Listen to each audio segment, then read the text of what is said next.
you very much. My name is Hugo Restall. I'm the editorial page editor of the Wall Street Journal Asian edition.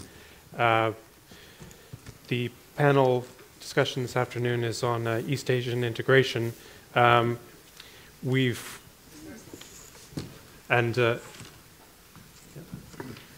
just waiting for our last panel member.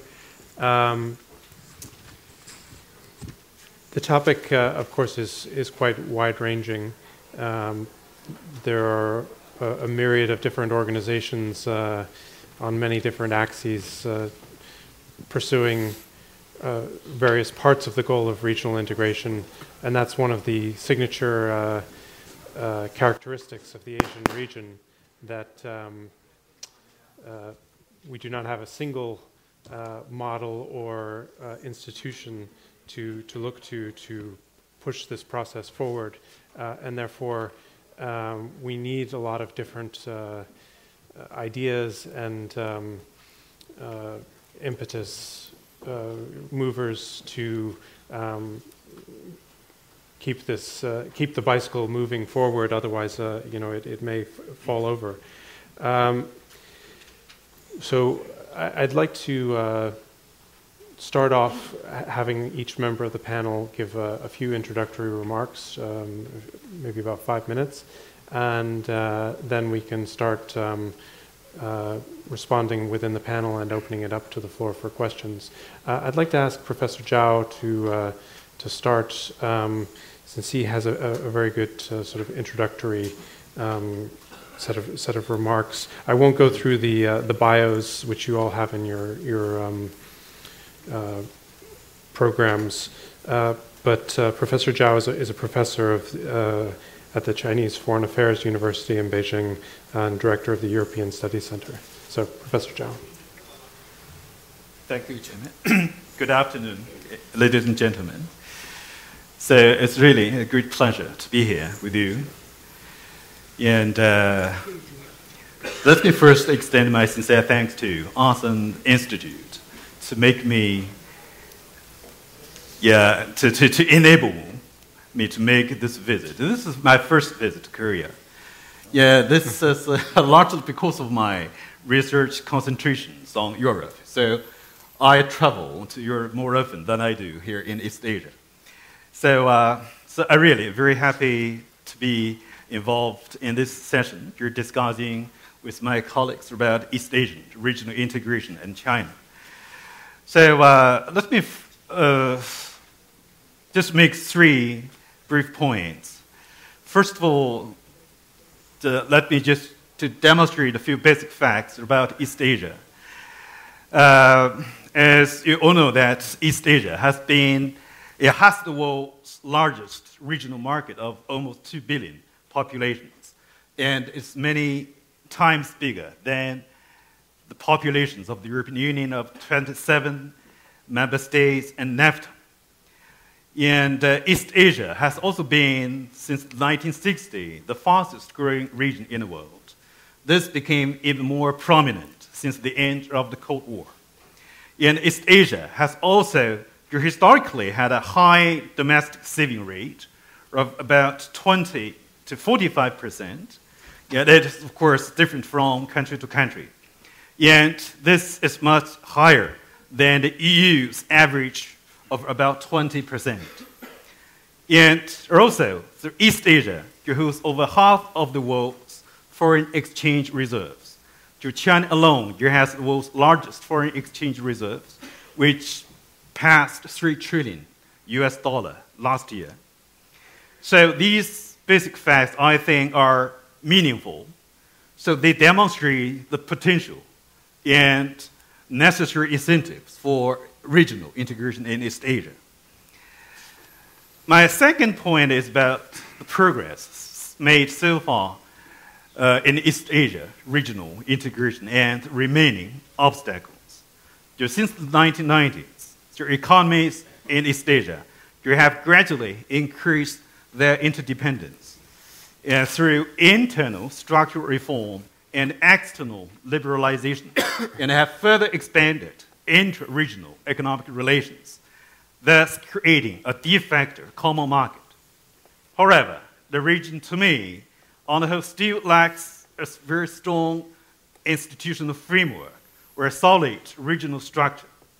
In other words, East Asia is a region with intensified economic interactions and interdependence, but without a common political mandate and without any institutionalized arrangement of regional integration. At sub-regional level, we have seen that ASEAN has been playing a very active role in sub-regional integration in the past decade. So recently, leaders of ASEAN countries, they declared the goal of realizing the proposed ASEAN community by the end of 2015. And in recent years, the organization of ASEAN also demonstrates a dynamic facilitating function in East Asian regionalization process. We know that since 1997, ASEAN has initiated regular serious summits meetings with their counterparts from China, Japan, and South Korea. And in 2004, the ASEAN signed an FTA agreement with China, and that was followed by a similar FTA agreements with South Korea and Japan in 2007 and 2008, respectively. However, the ASEAN model, to me, still has many structural problems. So it lacks infrastructure and institution to lead the process. Most ASEAN countries are small countries. So it is beyond their political and economic capacity to lead the big countries in the process of regional integration and to construct an effective regional security. So accordingly, the ASEAN's inadequate leadership authority is unsurprisingly reflected by the limited role it can play in diplomatic balance among the big powers. Let's take a look at the three big economies in Northeast Asia: China, Japan, and South Korea. They do not even have a free trade arrangement among themselves. The growing economic interdependence among the three countries since the end of the Cold War has not been matched by a corresponding improvement in relations in socio-political and socio-cultural spheres. So without substantial foundations in the levels of social, intellectual, and political trust between the three countries, so they will not be able to overcome the historical problem, therefore making a true full-fledged regionalism in East Asia unreachable. And other countries in the region do not have sufficient confidence, nor do they have the economic power to play the leadership role. Although in recent years, a grand vision of regional integration, including the building of an East Asian community, has been presented, and there are growing sentiments among East Asian countries to move towards this direction. But there are still many difficulties, including the security dilemma in this region, which is manifested by a number of contradictions between China and the United States. So we discussed that this morning, and between China and Japan, and between the big powers and smaller countries in this region. And so, until now, there is no commonly accepted and recognized security system or mechanism in controlling and balancing among the balancing the multiple regional actors. And in addition to these security issues, there are political and territorial and historical obstacles. So all these are to be resolved. My last point concerns China's role in this region. Since China started its economic reform in late 1970, the world witnessed a return of China's emergence as a regional and global political and economic power. So particularly throughout the 1980s and 1990s, China's continuous economic growth and its constructive role in releasing the heavy pressure of the regional financial crisis during 1997 made China the engine of the regional economic development. So the region has recognized the fact that it was China, not the United States or Japan, that played the most important role in the region's economic recovery.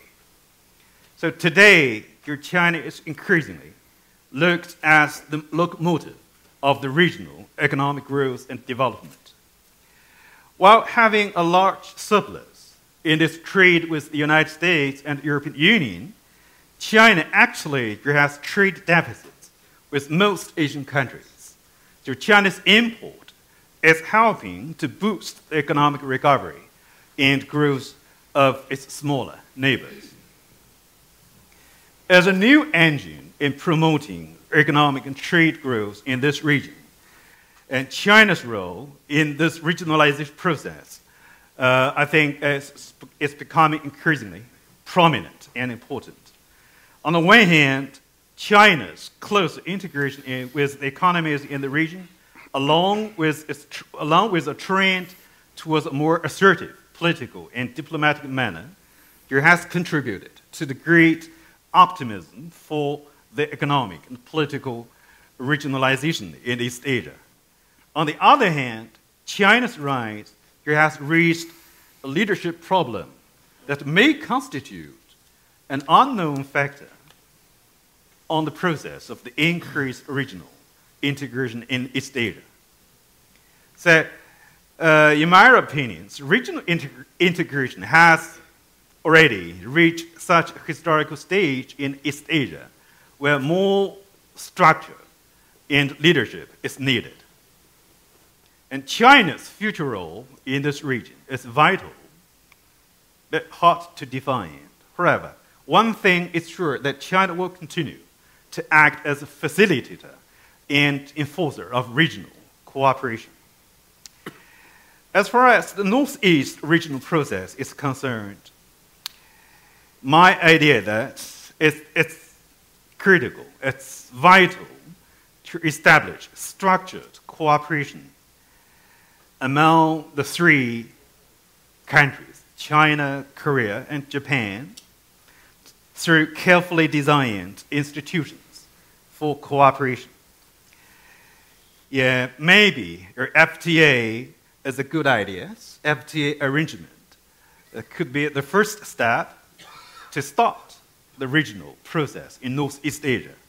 And to make this possible, I also believe there is the need for leadership in this Asia, for the leaders of the three countries, to demonstrate their visions, the political wisdoms, and courage, and be daring to seek deeper integration among themselves.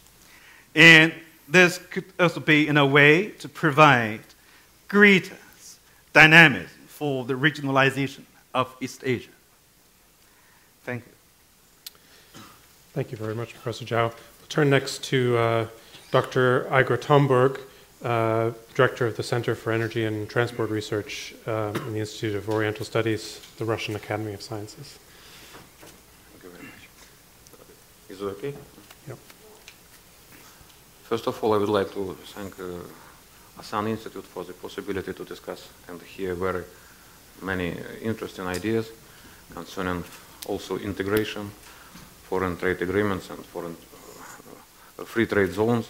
And my profession is energy, and I would speak about energy because all these free trade zones and integration is targeted to sustainable and solid development, and without fuel in direct and indirect mean, you see, it's impossible. And here we have Russia, and I would also add Central Asian countries, which is a big and very promising reservoir or base, or maybe rear for China. China is looking at Shanghai Cooperation Organization member countries as a rear especially in this tension situation in the southern part of Asia. And now our cooperation with China, with Korea, and with Japan in energy field is very active, and it is speed up, and I think it's developed quite okay, and Russian input in this Northern East Asia's integration is growing up. For example, China, we have oil contract, 15 million tons, and now, after the visit of Chinese premier to Moscow and meeting with the Russian premier, a new development received a project of refinery in Tianjin. It's a very big project, 10 million tons of oil, and it will be Russian oil, certainly. So altogether 25 and maybe up to 40 million tons of crude oil. It's a sizable amount of crude oil. Very big and positive development in gas field, because we had a lot of problems. We could not find a price which will be comfortable for both sides. But now some progress is achieved, and as it was said, and I hope it will be, next year we shall sign the agreement, and the supplies of gas will start. The same story with Japan, but Japan now is helping Russia to construct a new LNG plant in the Vladivostok region, and Russian Gazprom will be more mobile in its trade. Another interesting project with Japan now, I think, will be revived. I mean, pipeline from Sakhalin to Hokkaido, gas pipeline. 10 to 12 billion cubic meters, it's not very much, but still it's sizable amounts. And Southern Korea, I don't understand why so slowly this project of Trans-Korean pipeline develops, because to my mind it's very interesting and very necessary project for South Korea, especially in political means, not only in economic. Certainly Korea needs gas, and gas demand is growing up quite quickly, 45 billion cubic meters last year. It's sizable for South Korea. And in case of pipelines, Russian gas will be 30% cheaper than, for example, gas from Qatar, LNG from Qatar. And in political means, you see, such infrastructural projects like pipelines, railways, they unify the country. And the main task to make Korea unified country, united, yes. And such project will be very good for this purpose, even politically. Well, saying about Northern Korea and some fears of Gazprom and Kogas that supplies will be regularly stopped and it's unreliable and so on. Yes, I understand these fears, but we have economical reasons and means how to avoid it. For example, insurance and supplementary supplies of LNG or from other sources.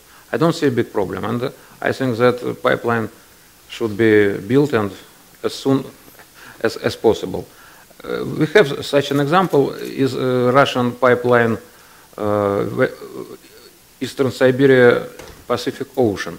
It's 4,000 kilometers oil pipeline, and it's very expensive. But at the same time, it was very necessary to, because our forest and our western part of the country is very different, and the life level and for people who live in the forest is not very high, much lower than in the western part. To unite the country, we constructed railroads. We shall construct now gas pipeline, and we already constructed oil pipeline. So these transportation projects, they are not only transportation, they are also very political and very state constructive, how to say.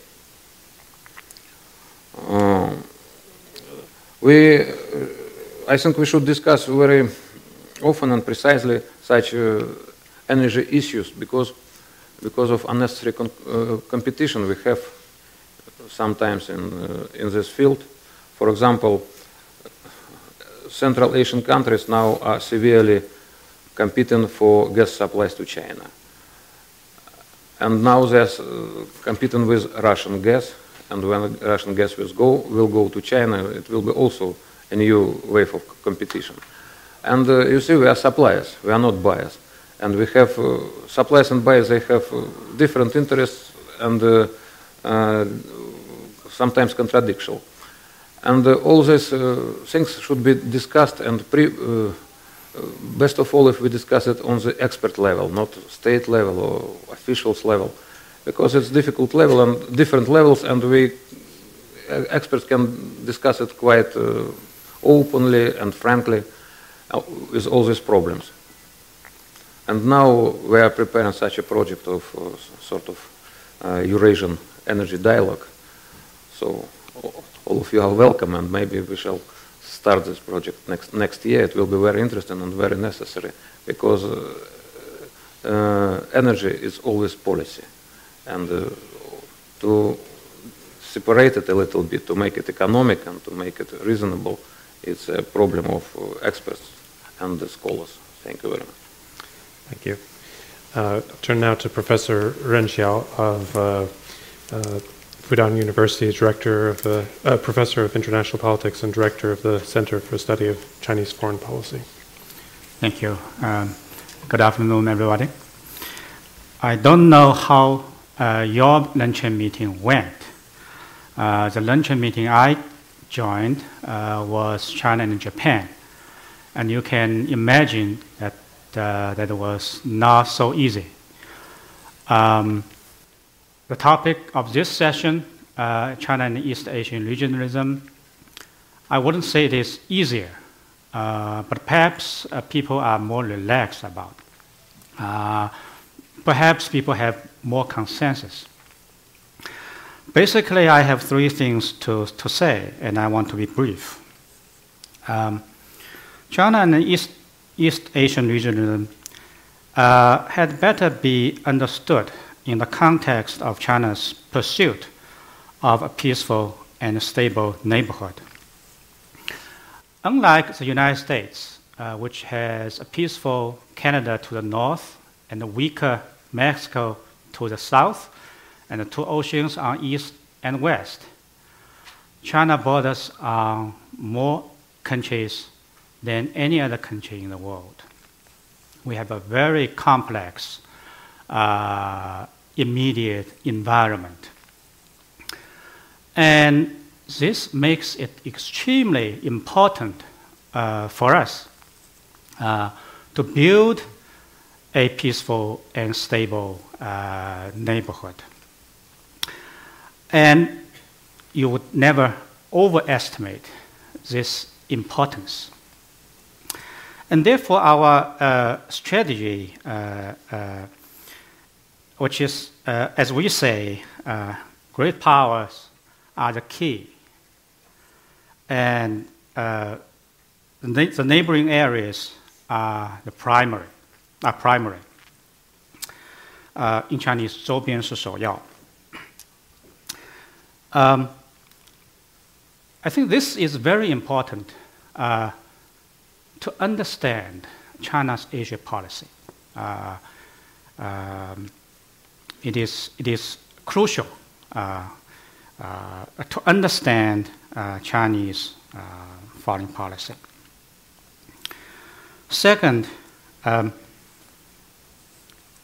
last year, 2011, China and ASEAN celebrated the 20th anniversary of the formation of their partnership, which was in 1991. They had reasons to do so because they had gone a long way from where they were in 1991. They had achieved a lot, in fact, and one prominent thing was they started a China-ASEAN free trade area in 2010. To give just one example. And that is ASEAN +1. And there is ASEAN plus China, Japan, Korea, of which China is a part. It was very much driven by the Asian financial crisis, 1997 to 98. And the various mechanisms have been created in a number of functional areas, such as financial cooperation, environmental protection, tourism, public health, and so forth. A number of areas and at various levels, ranging from senior officials to ministers to summits. So in that sense, they have institutionalized ASEAN +3 cooperation. And one example here is the Chiang Mai Initiative for Financial Cooperation, and later on, the multilateralization of Chiang Mai Initiative. Still, it falls short of a monetary fund. And still, we have East Asian Summit started in 2005. It remains unclear what East Asia Summit is going to accomplish, what its mission is. Today, it has 18 members, the 13 countries plus Australia, New Zealand, India, United States, and Russia. And I believe they have to work out what the goals they have to set.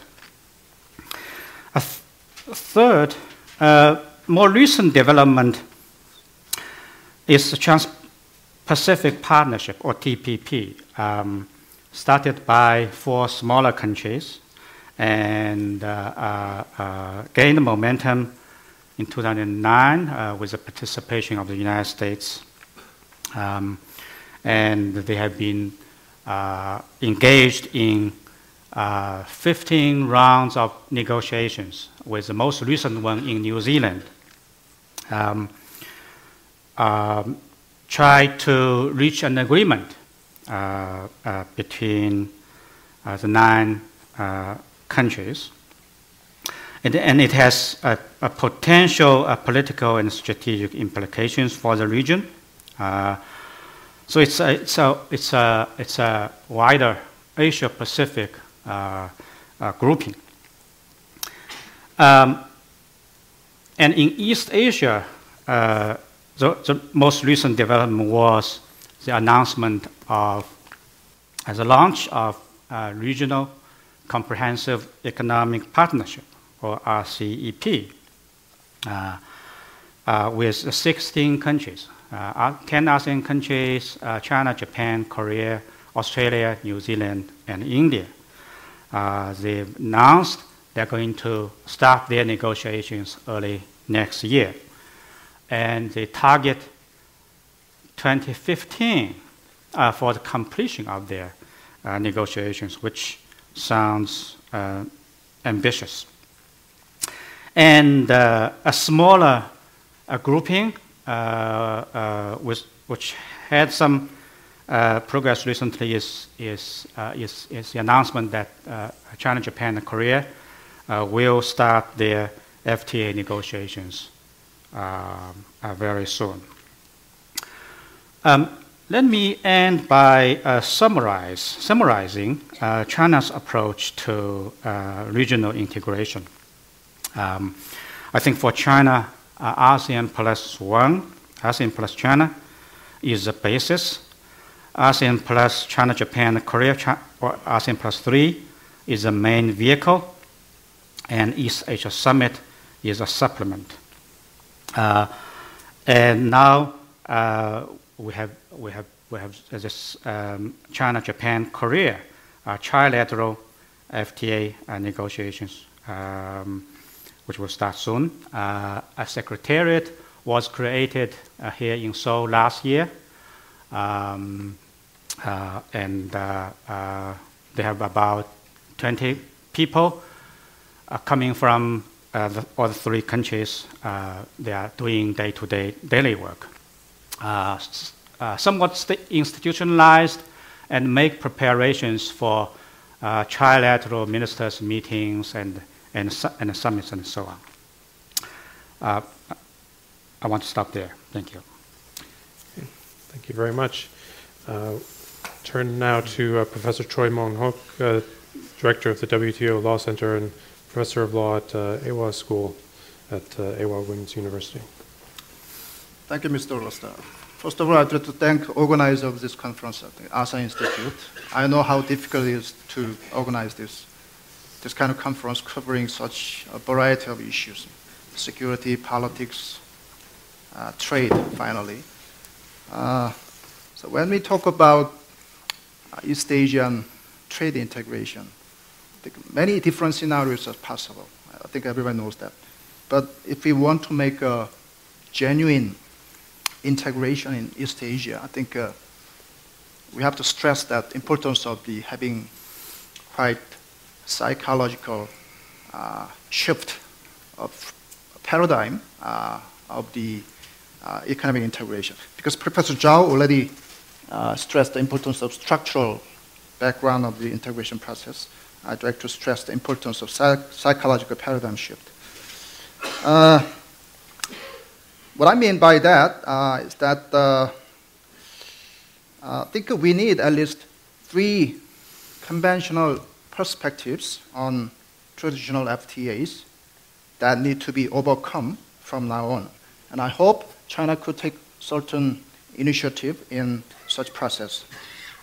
The first one is the illusion that each FTA is a separate one.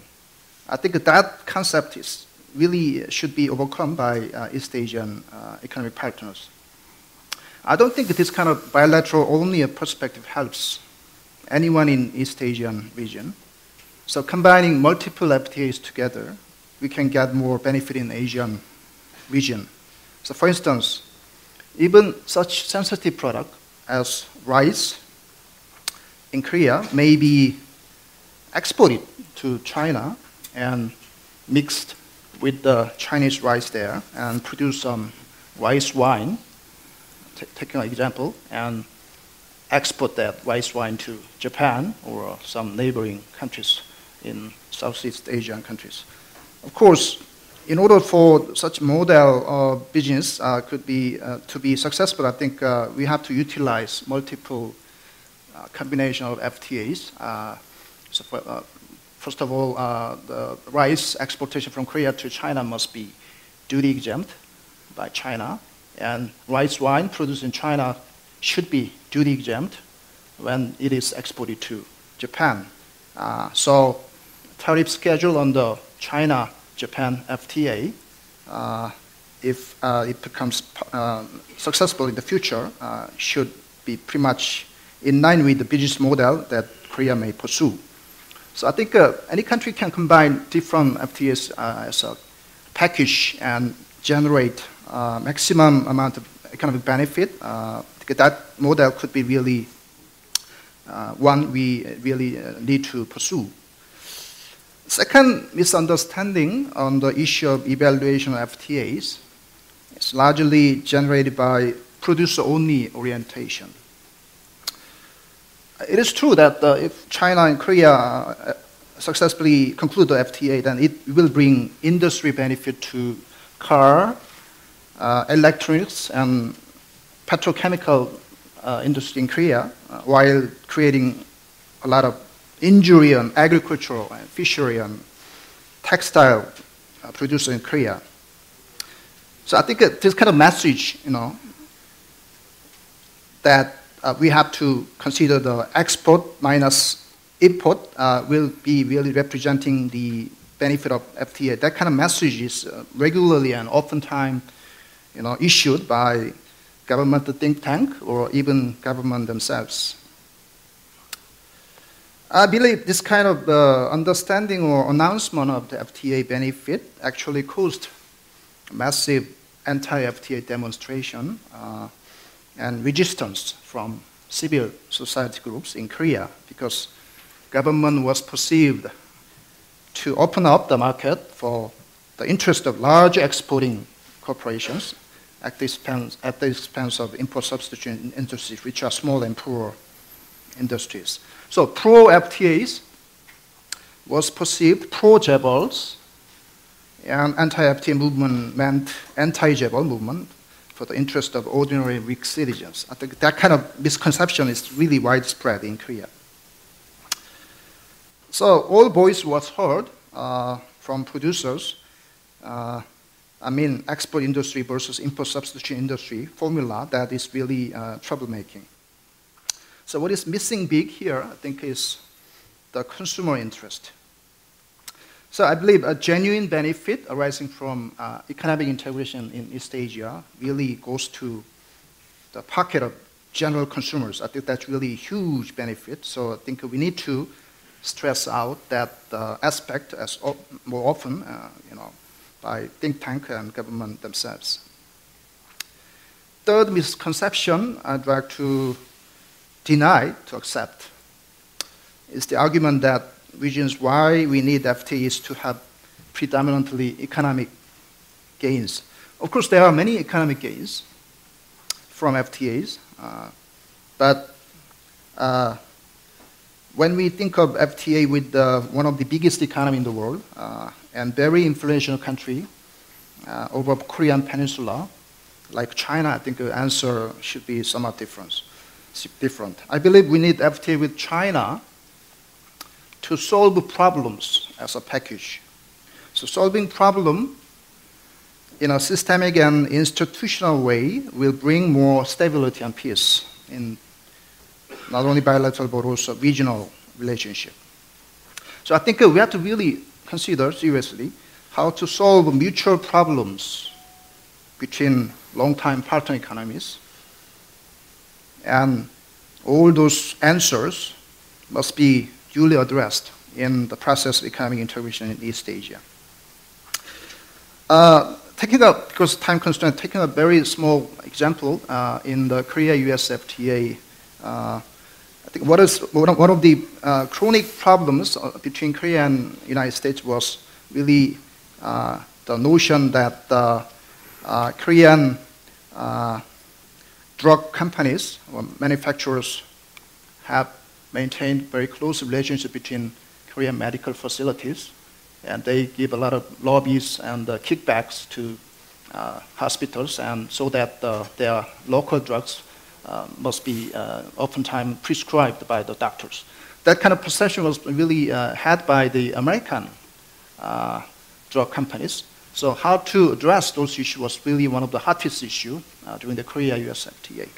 And if you take a look at Korea-US FTA text, one interesting provision was put into saying that both parties should address unethical business practices in the area of medical and drug field.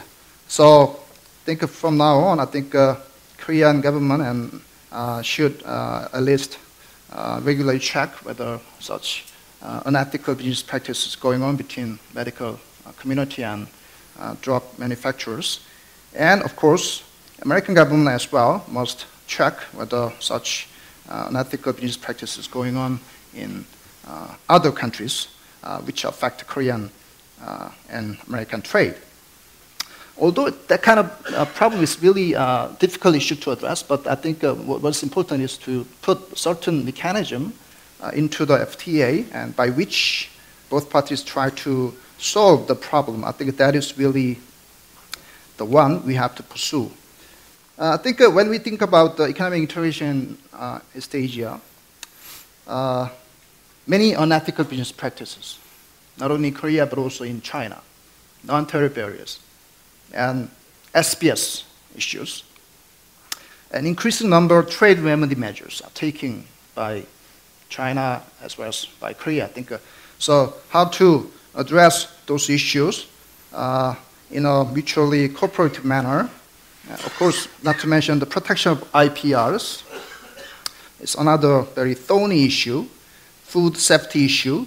So I think when we approach those various issues altogether, I think it's better to take problem-solving approach rather than take a look at it from the purely market access-based approach. I think that's a really important point. Thank you very much. Thank you. Just to shake things up a little bit, I'd like to pose a question, and the panelists can respond to it as they wish, or respond to each other's remarks. Currently, the ASEAN is the core of any regional arrangements. I mean, it has a centrality of a purpose that doesn't seem to be contested by any of the major players at the moment. But is this really just a historical accident, and is ASEAN an organization that we can really look to as a core of regional integration? Or I'd like to ask you to consider and perhaps rebut the importance of eventually moving to China and Japan axis as the center of regional integration on the model of France and Germany and Europe. China and Japan competition being the central problem that Asia has to resolve in the longer term, and if those two countries can find the leadership to embark on some sort of process similar to the France and Germany condominium at the center of Europe, that would then become the impetus for regional integration. Can any of you care to respond to that idea? Well, let's try to respond to your question. Just now, I argued for the importance of the FTA arrangement in Northeast Asia, so between China, Japan, and South Korea. I don't mean that ASEAN is not important. So I agree to the point that over the past 2 decades, ASEAN has been the core of the East Asian regional process. And Chinese leadership, Chinese government have made that clear that we're always supportive of the leadership role of ASEAN in East Asian regional process. But my idea that, East Asia includes 2 regions, sub-regions, right? Southeast Asia, and here, Northeast Asia. So currently, my impression is that there are uneven development in terms of the sub-regional integration processes. So ASEAN takes the leading role at present stage, while in Northeast Asia, we're about to initiate negotiations. So currently, I think ASEAN's role it's very important because it helps to sustain the integration momentum in this region. So, but I'm afraid that from long-term point of view, if without the development of the regional process in Northeast Asia, so I'm afraid that the momentum will gradually lose. So it's very important at the moment, for China, Japan, and South Korea, to start negotiations for a possible FTA arrangement. And also, to be clear, that I've long been a supporter of regional integration because I do European studies. I know that the significance of the European integration process, and not only for European region, but it also set a very good example for other regions. So at least we can learn some useful experiences from the European integration. So in European Union, so the France and Germany, the so-called Franco-German, the Axis. So so important. So I think it makes sense for Northeast Asia, just to catch up. So to achieve a balanced development. So maybe you're someday that I would be pleased to see, the creation of a genuine ASEAN community by the end of 2015. If there is such a community, so I would expect a great role for ASEAN, so it can play a more effective role in leading the regional process.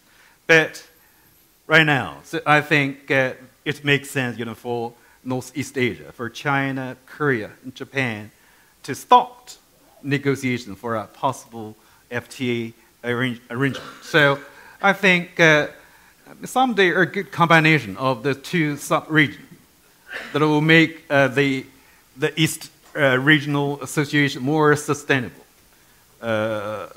process. Thank you. Can I add a few words? Sure.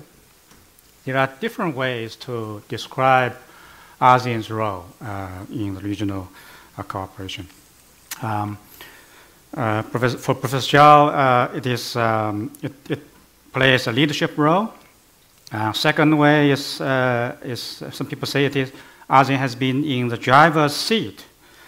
A third way is to describe ASEAN as a convener of the meetings. And Mr. Chairman, you added the fourth, which you say ASEAN is the core. Well, the role that ASEAN has been playing, yes, it is an important one, and that is why we always see that the summit every year. It always happens in one of the Southeast Asian countries, and this is a result. This was a result of the mutual, to some extent, of the mutual suspicions between China and Japan. Japan did not want China to play a big role, and they were afraid that China played a dominant role. China was suspicious of Japan also. So ASEAN or Southeast Asian countries have became a logical option, which was acceptable to everybody. And personally, I'm very happy about the role ASEAN has been playing, because everybody feels comfortable, and this also served as an incubator, because the China-Japan Korea trilateral grouping grew up on the sidelines of the ASEAN +3 gatherings, starting from 1999 with the breakfast meeting among the three leaders. So it also played a role of incubating Northeast Asian countries. And I'm happy about it, and which I think is good. Sure. I think definitely ASEAN is currently a certain hub of the FTA movement in East Asia. Because in 2004, China approached ASEAN region, and Japan's rivalry could not leave the ASEAN out of their radar scope. Japan hurried to join that movement, and Korea could not be left behind. So it's kind of three countries generating rivalry toward the ASEAN region. Is kind of increasing the importance of the ASEAN region as a trading hub. But in my belief, ASEAN region cannot be really active hub of the web of the FTA movement in Asia, because ASEAN region, although it's quite abundant of natural resources, they don't have really human resources high level, and they are lacking in infrastructure, and furthermore, how to implement FTA commitment, that is really always questionable. So I think a genuine hub that can draw everybody together and go into direction of genuine economic integration in East Asia need to be more systemized and more highly credible economy. So I think what kind of economy could it be? I don't know. Probably Japan, China, bilateral integration. But I don't think in the near future it's really possible because there are many historical and territorial disputes between two countries. Probably China, Korea bilateral integration could, in the near future, may play a certain convener role or some leadership role in making another hub. And we don't know in the future how that center can draw more attention from ASEAN region. Probably, if desirably, if three countries in Northeast Asia can make a certain genuine integration, I think that definitely will draw everybody together and become really ASEAN-level integration. I'd like to open it up to the floor at this point. I think we have about a little over 15 minutes left. I see Professor Rosman has a question. I want to ask a difficult question.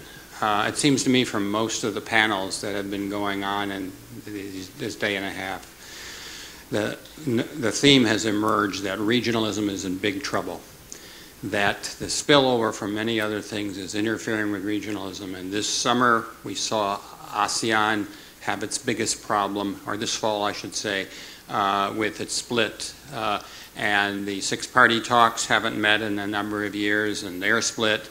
And I was just at a lunch where there were a lot of questions raised about the SCO and China bilateral ties seem to be spreading, and Russia's chosen the Eurasian Union as an alternative. So I'm wondering if there is any debate in China about the impact on regionalism of its policies of late. And I also have a question relating to Russia. It would seem to me that Russia, in its new plan for the Far Eastern Union and Russian development of the Far East, would be a champion of some kind of regionalism as an approach to energy. And is there any idea to go beyond the sort of the bilateral approaches that have been announced and not rely on this, this idea about North Korea as the pipeline as the key, but to think of a broader energy strategy in the Russian Far East that has a regional approach?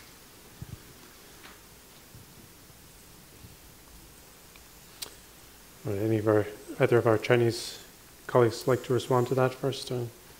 First question. Well, perhaps I can respond briefly. I don't think I wonder whether Professor Zhao thinks of this. It seems to me that right now we don't have a debate in China on East Asian regionalism. I don't think there is such a debate. I guess there is a mainstream view, and everybody is supportive of China's playing a proactive role in regional integration in East Asia.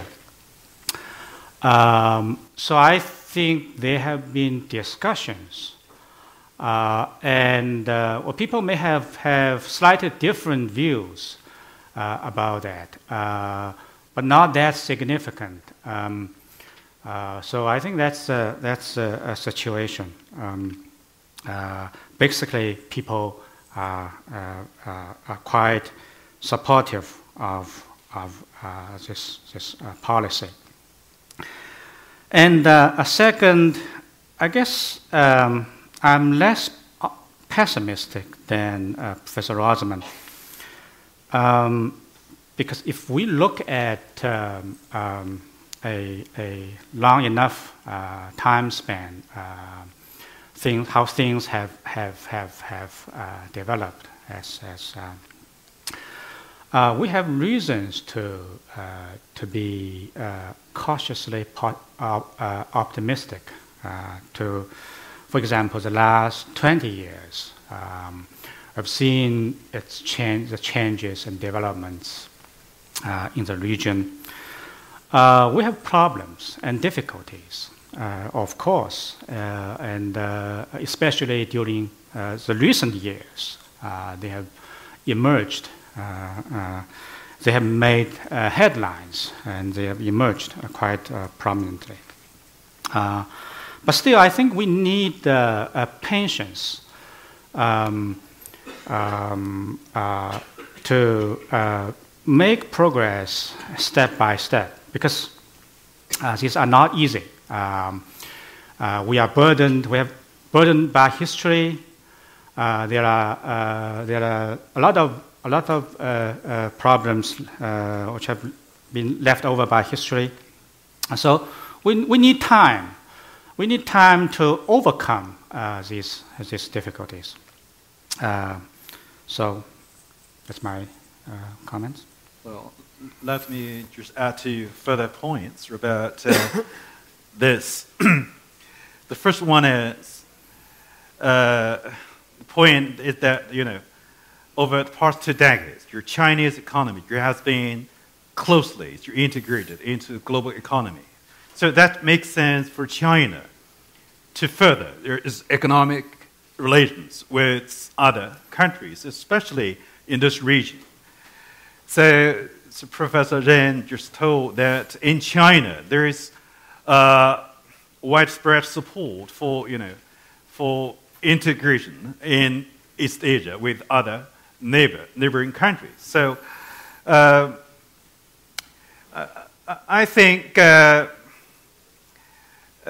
in comparative sense, so if we take European Union as your example, you may see that so far, the European Union, the member states have already transferred lots of their state sovereignty and the state power to the EU institutions. But here you're in East Asia for East Asian governments.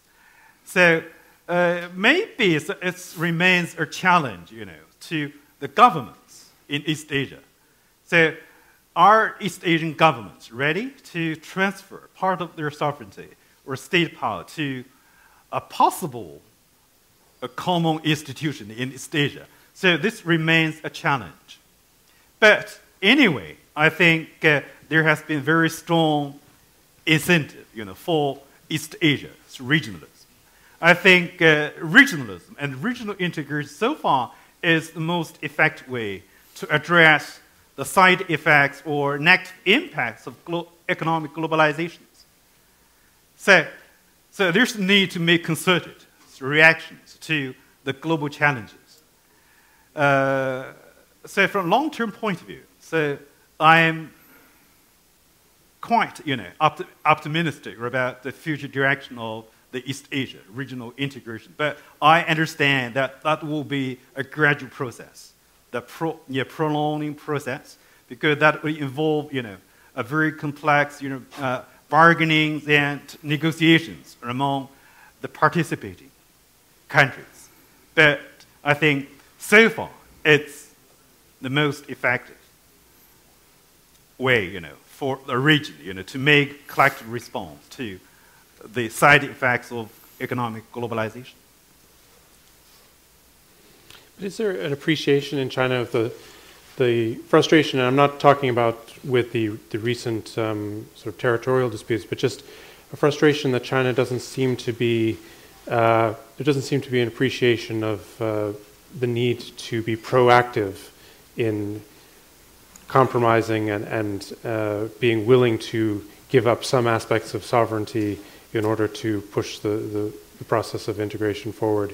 Because that, I think, as the biggest power, that's what the region looks to China to see whether it's going to be willing to do that, and leaders don't seem to be giving any indication of that. They seem to be very reactive still, rather than proactive on signaling their willingness to give up some parts of sovereignty.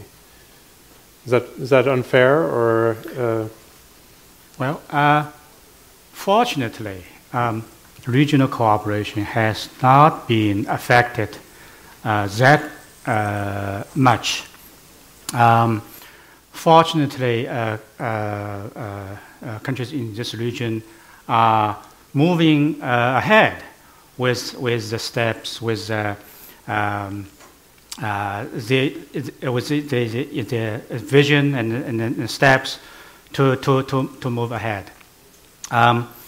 I think you raised a more difficult issue, territorial dispute.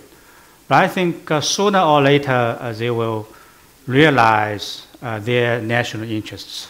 They will realize the importance of common development, prosperity in this region, how important this is for them all.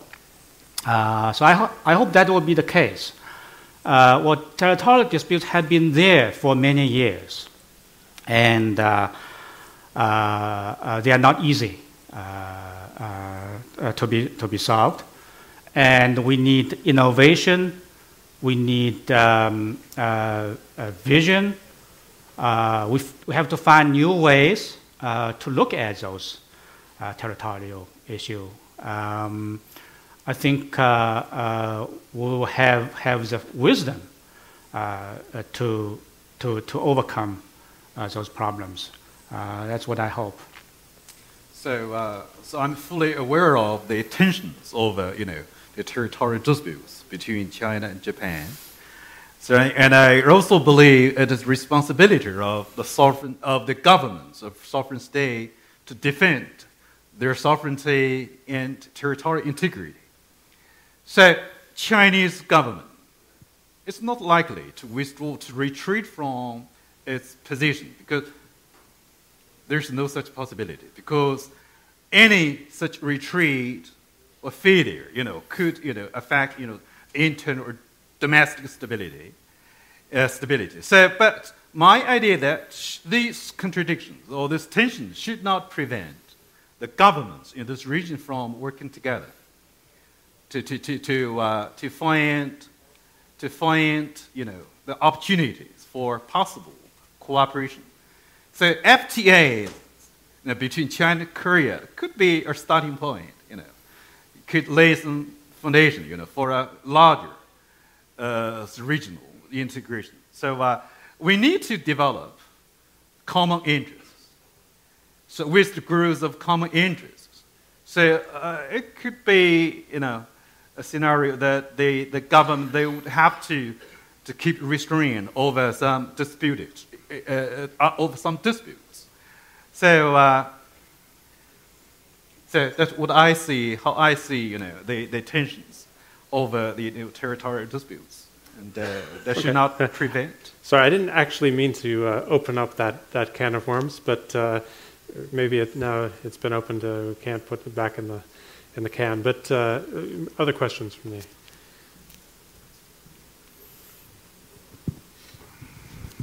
Thank you, Togo from Japan. I have two questions.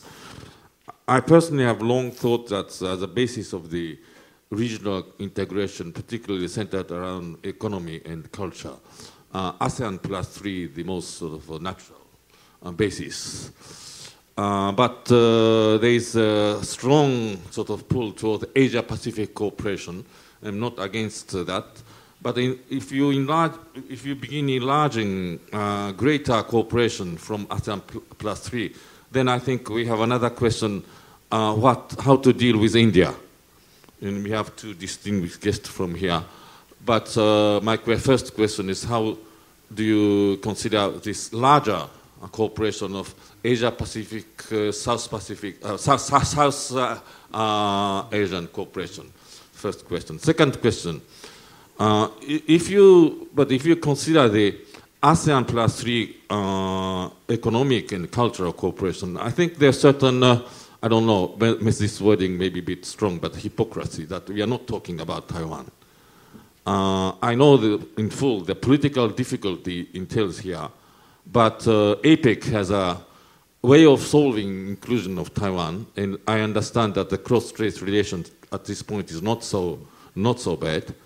would you not consider including Taiwan in the basic Asan plus C cooperation? Thank you.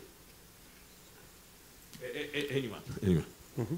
And are there any other questions? Maybe we can take 2 or 3 at a time. I think we have about 5 minutes left. Any other questions? Okay, we'll go with that. Anyone want to respond to that? Sure. I think it definitely India, is biggest regional power in Southern Asian region. I think so. I believe a certain domino effect when it comes to FTA is really working well. So if Northeast Asia make some kind of integration by themselves, I think that will bring enough attention to other countries, and they will really have more incentive to join. I think that kind of domino phenomenon will really work stronger, although it is working well these days, but it will become more stronger. I think somehow and sometimes, I think India will try to make a really genuine effort to join that club. I think it's a matter of time. And I really agree with Professor Zhao when we say that we need to really separate political issues or territory issues from trade issues. So how to depoliticize trade issues. I think that is really what we have to learn in this region. So that's what I'm proposing, to make a really problem-solving approach in the economic integration. So trade issues must be solved within the trade framework themselves, so that that issue will not be intermixed with other non-trade issues. So how to formulate certain integrated system by which we can systematically solve trade issues. I think that is really key in that integration process. Okay, let me take Taiwan. When I was listening to Togo-san's first question, what I was thinking was, you are really nice. It was such a nice question about India. And I was listening to your second question, I was thinking you are so tough.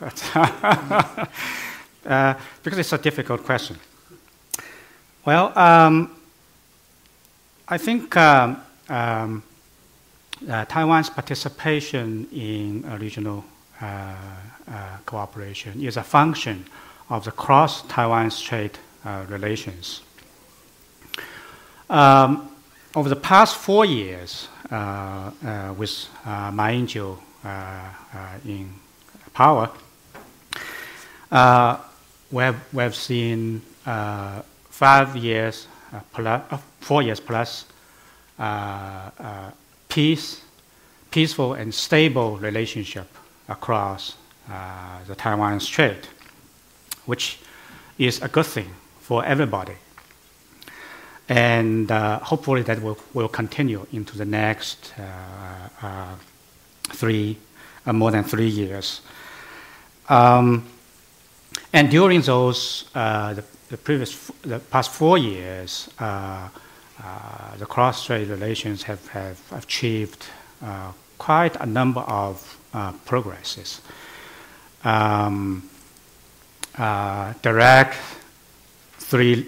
Direct links, ECFA, Economic Trade Cooperation Agreement, kind of free trade agreement,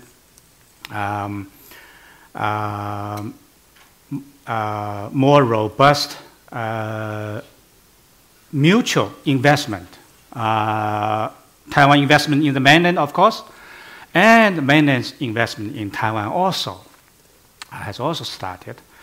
And the mainland Taiwan have also are even discussing opening up offices in each other's place.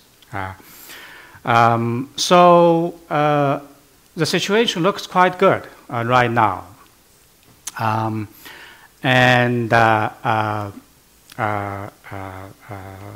Beijing has said that everything can be discussed between the mainland and Taiwan. I think that everything includes Taiwan's possible participation in regional cooperation. However, as I am saying, it is a function of the cross-strait relationship. If this process continues, I do not exclude this possibility for Taiwan to participate in certain ways. And